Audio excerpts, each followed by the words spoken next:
Good morning, good evening, good afternoon. My name is Dr. Rishi Mohan Bhatnagar, President Aries Communication India Private Limited. I am also the chair for IET Future Tech Panel and Future Tech Congress. On 22nd, 23rd November 2022, we all are excited to invite you and meet you during the Future Tech Congress. Welcome.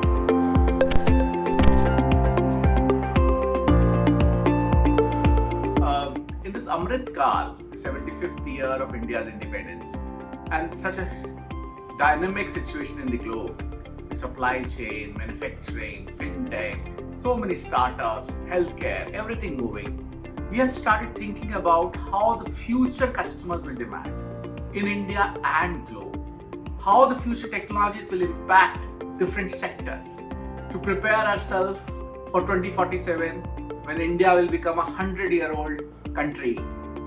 As an independent country, we will be working on what the customer will demand. Looking forward to see all of you, to see how the future technologies, AI, digital twins, and blockchain, and many others will be helping us out for preparing for the future.